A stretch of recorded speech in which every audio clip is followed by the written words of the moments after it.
হুমায়ুনের সঙ্গে জোট ভাঙল মিম। আমজনতা উন্নয়ন পার্টির চেয়ারম্যান হুমায়ুন কবিরের একটি ভিডিও ভাইরাল হতেই এই সিদ্ধান্ত মিম দলের প্রধান আসাউদ্দিন ওয়াইসির।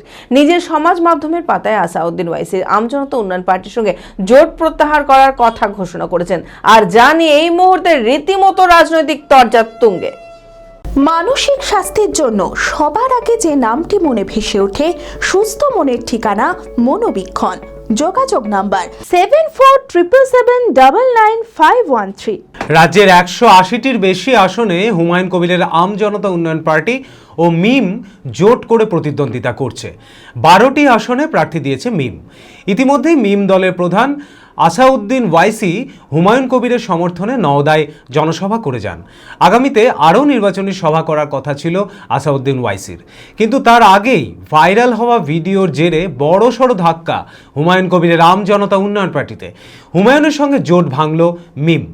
আমজনতা উন্নয়ন পার্টির চেয়ারম্যান হুমায়ুন কবিরের একটি ভিডিও ভাইরাল হতেই রীতিমতো শোরগোল পড়েছে রাজনৈতিক মহলে, আর তারপরেই জোট ছিন্ন করার এই সিদ্ধান্ত মিম দলের প্রধান আসাউদ্দিন ওয়াইসির।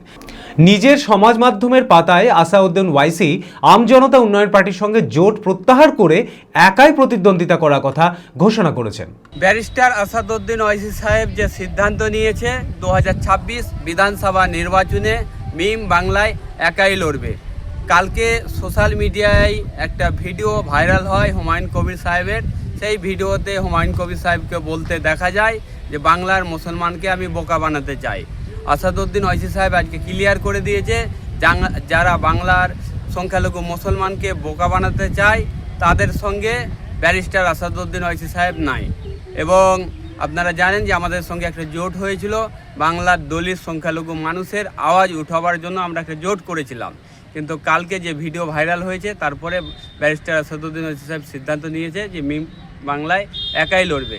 এই ভিডিওর সত্যতা কতটা আমরা বলতে পারবো না যতদিন না হুমায়ুন কবির সাহেব সেই ভিডিও এআই ভিডিও কি এডিট ভিডিও উনি প্রমাণ করতে পারবে না, ততদিন মিম হুমায়ুন কবির সাহেবের সঙ্গে বন্ধুত্ব রাখতে পারে না। যদিও আমজনতা উন্নয়ন পার্টির দাবি ভাইরাল হওয়া ভিডিওটি সম্পূর্ণ ভুয়ো, সাধারণ মানুষকে বিভ্রান্ত করার চক্রান্ত। ইতিমধ্যেই নির্বাচন কমিশনের কাছে লিখিত অভিযোগ জানিয়েছেন হুমায়ুন কবির। নির্বাচন কমিশন এখন অ্যাডমিনিস্ট্রেশন যার হাতে, নির্বাচন কমিশন চিফ ইলেকশন কমিশনের কাছে লিখিত অভিযোগ দিয়েছেন যে এটা অসত্য, এটা এআই দ্বারা নির্মিত নকল ভিডিও। এটার বিরুদ্ধে আমরা ব্যবস্থা চাই। যারা এটা তদন্ত সাপেক্ষে এটা নির্বাচন কমিশন মূল অপরাধীকে ধরুক। আমার অভিযোগ এটা তৃণমূল কংগ্রেসের বিরুদ্ধে এবং বিশেষ করে মমতা বন্দ্যোপাধ্যায়, অভিষেক ব্যানার্জি, কুণাল ঘোষ এবং ফিরহাদ হাকিম, এদের চারজনের চক্রান্তে এটা হয়েছে।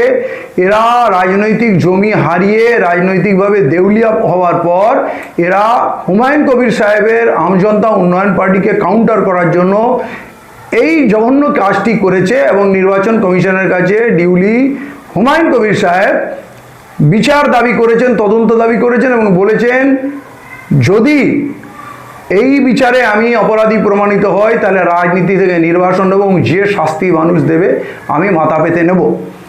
এই প্রসঙ্গে কংগ্রেস প্রার্থী অধীর চৌধুরী বলেন, ধর্মের মেরুকরণ নিয়ে রাজনীতি করে তৃণমূল ও বিজেপি, একমাত্র ধর্মনিরপেক্ষ দল জাতীয় কংগ্রেস।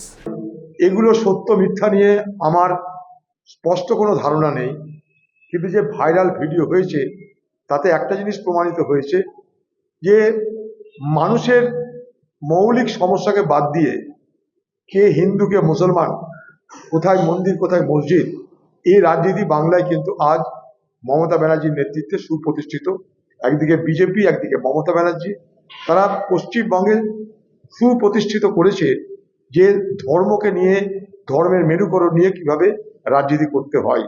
এবং তাদের সেই শিক্ষায় তাদের দলের যারা অধস্তন তারা শিখছে। এই হুমায়ুন কবির তার কাছেই শিখেছে কি করে মুসলমান ভোট এদিক ওদিক করতে হয়, কি করে মুসলমানদের ব্যবহার করে হিন্দু মুসলমানের মধ্যে বিভাজন তৈরি করে অধীর চৌধুরীকে হারাতে হয়, দাঙ্গা করাতে হয়। শুধু দিদির কাছে শিখেছে হুমায়ুন। দিদি তার জন্য কোনোদিন কোনো নিন্দাও করেনি, কোনো প্রতিবাদও করেনি, মনে করে দেখুন। তাই স্বাভাবিকভাবেই এ বাংলায় যা দেখছি সবকিছু যদি প্রকৃত অর্থে ধর্ম নিরপেক্ষ কোনো দলের জন্য আপনারা চিন্তা করেন তাহলে এদিক ওদিক না দেখে কংগ্রেসকে সমর্থন করুন। কারণ কংগ্রেস যে ধর্মনিরপেক্ষ দল, এটা কংগ্রেসের 100 বছরের ইতিহাস তার প্রমাণ দেয়। জেড একাডেমি গত 3 বছর সাফল্যের পর চতুর্থ বছরের পথ চলা। 2026-27 শিক্ষাবর্ষে অনলাইন ও অফলাইন ফর্ম ফিল আপ চলিতেছে। আমাদের সুবিধা ডিজিটাল ক্লাসরুম, 24 আওয়ার্স সিসিটিভি, ছেলে ও মেয়েদের পৃথক ক্লাসরুম ও হোস্টেল, নিয়মিত DDP, problem solving and doubt clearing class, কলকাতার অভিজ্ঞ শিক্ষক মণ্ডলী, স্বাস্থ্যসম্মত রুচিশীল খাবার, নিট বেসিস পড়াশোনা, কালচারাল অ্যাক্টিভিটি, গেস্ট টিচার দ্বারা মোটিভেশন ক্লাস, সবুজে ঘেরা পরিবেশে 24 ঘন্টা বিশুদ্ধ জল ও বিদ্যুৎ পরিষেবা। টার্গেট নিট 2027, অ্যাডমিশন টেস্ট আগামী 5 এপ্রিল 2026। 2027-এর নিট ও জেইই পরীক্ষায় সফল হতে আজই আসুন জেড একাডেমিতে। বিশদে জানতে যোগাযোগ করুন। ঠিকানা জেড একাডেমি, সারকাছি রামকৃষ্ণ মিশনের সন্নিকটে, বহরমপুর, মুর্শিদাবাদ।